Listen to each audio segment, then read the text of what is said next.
Welcome to all to A&T Law World. വാഹനാപകടം ഉണ്ടായാൽ insurance കമ്പനിക്ക് പകരം RC ഓണർ നഷ്ടപരിഹാരം നൽകേണ്ടി വരുന്ന മറ്റൊരു സാഹചര്യമാണ് പ്രസ്തുത വാഹനം ഹയർ ഓർ റിവാർഡിന് നൽകുന്നത്. സാധാരണയായി ഒരു വാഹനം പ്രൈവറ്റായി രജിസ്റ്റർ ചെയ്താൽ അതിനൊരു പ്രൈവറ്റ് കാർ പോളിസി എടുക്കുകയും പ്രൈവറ്റ് ആവശ്യങ്ങൾക്ക് വേണ്ടി മാത്രം ഉപയോഗിക്കുകയും ചെയ്യേണ്ടതാണ്. എന്നാൽ പല വാഹന ഉടമകളും വാഹനം പ്രൈവറ്റായി രജിസ്റ്റർ ചെയ്ത് പ്രൈവറ്റ് കാർ പോളിസി എടുത്തതിന് ശേഷം മറ്റുള്ളവരുടെ വിവാഹ ആവശ്യങ്ങൾക്കുൾപ്പെടെ വാടകയ്ക്ക് വാഹനം വിട്ടു നൽകുകയോ പ്രതിഫലം വാങ്ങി ഓട്ടം പോവുകയോ ചെയ്യാറുണ്ട്.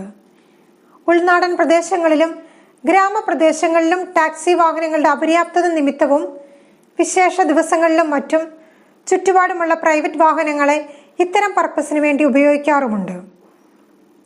പ്രൈവറ്റ് വാഹനങ്ങൾ ഇത്തരം പർപ്പസിന് വേണ്ടി ഉപയോഗിക്കുന്നത് മോട്ടോർ വെഹിക്കിൾ ആക്ടിന്റെ വയലേഷനും ബന്ധപ്പെട്ട വാഹനത്തിന്റെ പോളിസി കണ്ടീഷന്റെ വയലേഷനുമാണ്.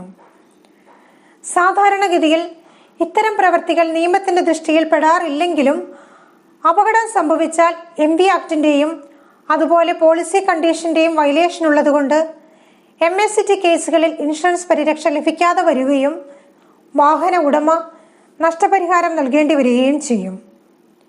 വാഹന ഉടമയെ സംബന്ധിച്ച് അപകടങ്ങളുടെ കാഠിന്യമനുസരിച്ച് ഇപ്രകാരം വാഹനം ഉപയോഗിച്ച് സമ്പാദിച്ചതിനേക്കാൾ വളരെ കൂടുതൽ സാമ്പത്തിക ബാധ്യത ഉണ്ടാവുകയും ചെയ്യും. ഇത്തരം സാഹചര്യങ്ങളുടെ ഏറ്റവും വലിയ ഉദാഹരണമാണ് സമീപകാലത്ത് ആലപ്പുഴ കളർകോട് എന്ന സ്ഥലത്ത് 6 മെഡിക്കൽ വിദ്യാർത്ഥികൾ മരണപ്പെടുകയും 5ഓളം പേർക്ക് പരിക്കേൽക്കുകയും ചെയ്ത അപകടം. പ്രസ്തുത അപകടത്തിൽ മരണപ്പെട്ടവർക്കും പരിക്കേറ്റവർക്കുമായി MACT കോടതിയിൽ നിന്നും അനുവദിക്കപ്പെടാവുന്ന കോടിക്കണക്കിന് രൂപയുടെ നഷ്ടപരിഹാരം പ്രൈവറ്റ് വാഹനം ഹയർ ഓർ റിവാർഡിന് ഉപയോഗിച്ചു എന്ന കാരണത്താൽ പേ ആൻഡ് റിക്കവറി അവാർഡ് പാസ്സാക്കുകയും ഇൻഷുറൻസ് കമ്പനി റവന്യൂ റിക്കവറി നടത്തുക വഴി വാഹന ഉടമയിൽ നിന്ന് റിക്കവറി ചെയ്യുകയും ചെയ്യും.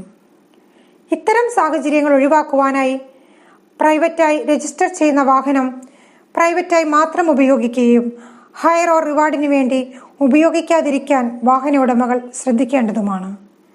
Thank you for watching this video.